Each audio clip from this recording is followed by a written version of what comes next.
warahmatullahi wabarakatuh. Ya, selamat pagi, selamat sejahtera bagi kita semua. Ya, yang terhormat Pak Bagio dari Biro Humas Hukum dan Kerjasama dan Pak narasumber yang sudah hadir di tengah kita, ada Bapak Kawan dari PDPIK dan ada Ibu Lidra Trividia dari PPSI ASN. Dan selamat datang kepada Forum Honorer Tenaga Teknis dan Administrasi. Sebelum memulai acara pada pagi hari ini, marilah kita menundukkan kepala sejenak. Saya berdoa agar acara dapat berjalan lancar. Berdoa mulai.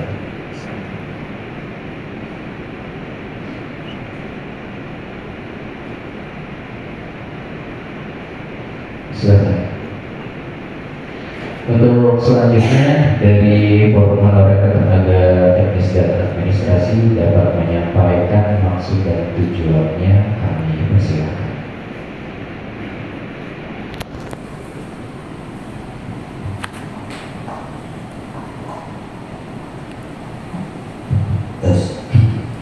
Assalamualaikum warahmatullahi wabarakatuh.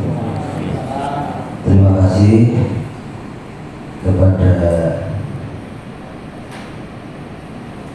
Badan Kepegawaian Negara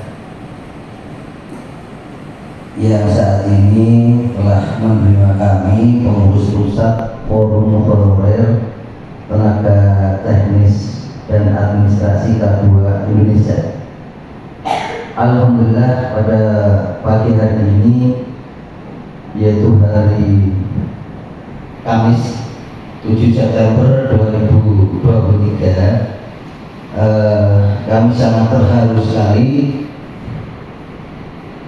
dengan acara atau agenda yang kedua, yaitu agenda perjuangan kami yang kedua hari ini, tepatnya hari Kamis tanggal 7 September 2023, sesuai dengan surat yang kami layangkan atau kami kirimkan kepada 3 institusi, yaitu Kemenpan RB yang kemarin. Alhamdulillah Pak, kami sudah bisa komunikasi dengan ramah tamah, walaupun tidak secara formal Pak, karena Bapak Abah Subagja lagi melaksanakan umroh. Kami juga titip doa kepada Pak Abah supaya pelaksanaan atau penyelesaian THK 2X atau katakanlah kalau bahasa Maduranya bekas Pak, bekas THK 2 ya. Ini mudah-mudahan cepat kelar dan rampung permasalahan ini sebelum Bapak Jokowi mengakhiri masa jabatannya Pak. Yang kedua, alhamdulillah agenda kami di kantor Badan Kepegawaian Negara ini sesuai dengan surat yang kami sampaikan kemarin, kami diterima di kantor ini untuk ramah tamah lah Pak. Secara gambarannya ramah tamah. Mungkin ini saya sudah yang keempat kalinya Pak di kantor ini Pak. Sejak pasca rekrutmen CPNS 2013, perjuangan kami sebenarnya sudah berhasil 90% Pak. Berhasil, saya katakan berhasil Pak.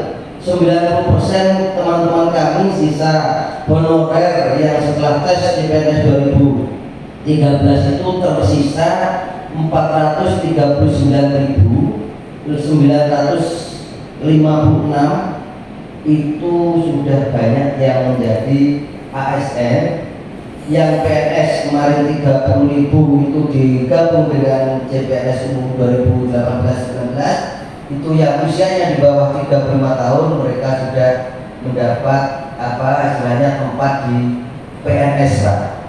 Kemudian untuk periode pertama P3K, alhamdulillah Pak, teman-teman kami Sewu dengan pernah dengar dan nanti tidak asing lagi yang namanya Titi Purwaningsih ya, dari Badan Negara, itu sudah mendapat kedudukan sebagai P3K yang pertama Pak, periode pertama.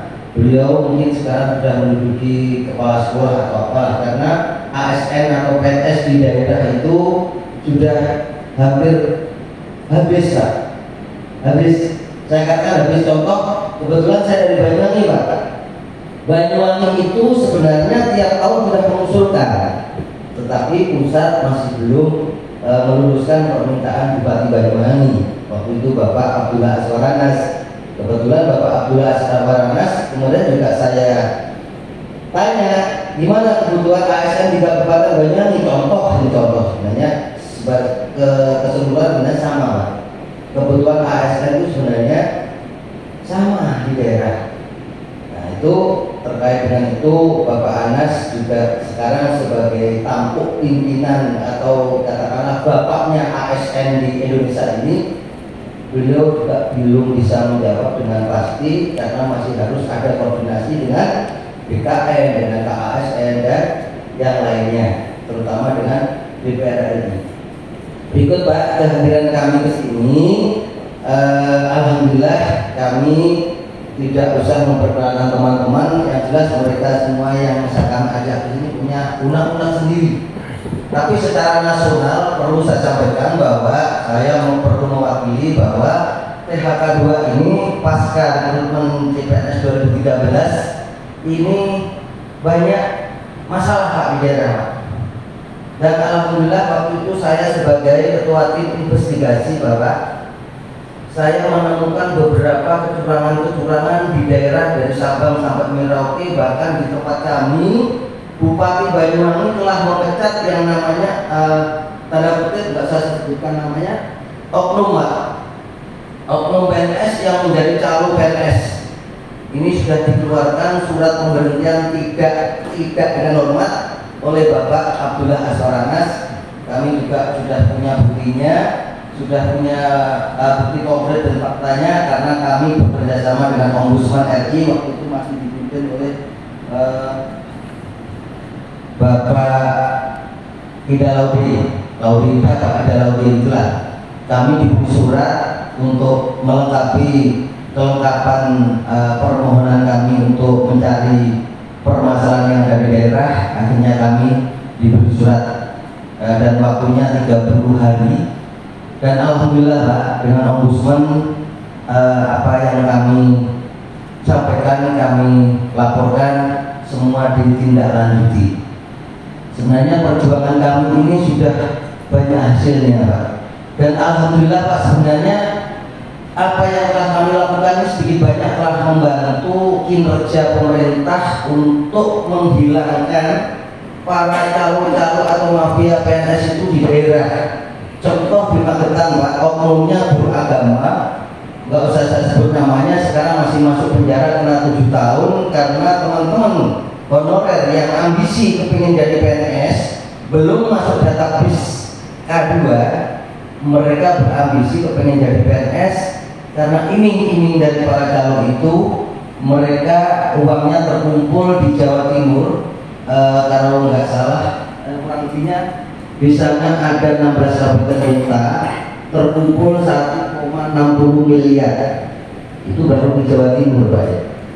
Oke, untuk permasalahan yang ingin saya sampaikan secara nasional Pak ya, STHK 2 ini sebenarnya sebanyak sesuai yang saya sebutkan tadi tinggal 439.956 orang itu setelah dikurangi rekrutmen CPNS umum tahun 2018-19 30.000 orang itu berkurang, dikurangi lagi P3K. Kebetulan guru dan dari Dinas Kesehatan dan Penyuluh Pertanian juga berperan. Insya Allah Pak, secara global rinciannya yang jelas ada di BKN ini Pak, database-nya Pak. Ini teman-teman teknis administrasi seperti tata usaha, penjaga sekolah yang sekarang hampir habis Pak, PNS-nya sudah nggak ada Pak. Bahkan di kampung kami tidak ada namanya penjaga sekolah PNS itu tidak ada. Kemudian pustakawan dan sebagainya, operator, tenaga operator. Nah, tenaga operator sekarang didominasi oleh non-K. Kurang lebih STHK 2 tenaga teknis administrasi ini dari yang saya sebutkan kurang lebihnya tinggal 75 ribuan Pak se-Indonesia Pak, gitu Pak. Nah, teman-teman sisa K2 yang saya sebutkan tadi 75.000 kurang lebih yang menyebar di Indonesia. Ini kami sangat prihatin sekali yang dari PUPR Kabupaten Solok Selatan Pak ya. Ini dengan bupatinya dipecat atau dirumahkan sepihak Pak, ratusan di sana Pak, nanti bisa diproses Pak, Kabupaten Solo Selatan Pak, yang di PUPR. Kami tidak akan pernah berhenti untuk memperjuangkan nasib teman-teman Pak. Apapun risikonya dan apapun yang saya alami, kami akan tetap terus menggemakan amal ma'ruf nahi munkar demi teman-teman mendapatkan haknya. Kemudian rekrutmen CPNS pasca tes 2013 ini, sebenarnya kami ini saat Menteri Pan RB Bapak Yudi Krisnandi, nasib kami ini sudah linear Pak, nggak ada masalah, no problem lah katakanlah. Dengan adanya kesepakatan 15 September yang dihadiri juga oleh Kepala BKN waktu itu Bapak Bima Aryadi di sana, kami juga hadir di sana. Kemudian juga ada KASN, Kemenpan RB, bahwa kami ini sisa K2 ini mau diselesaikan, diangkat menjadi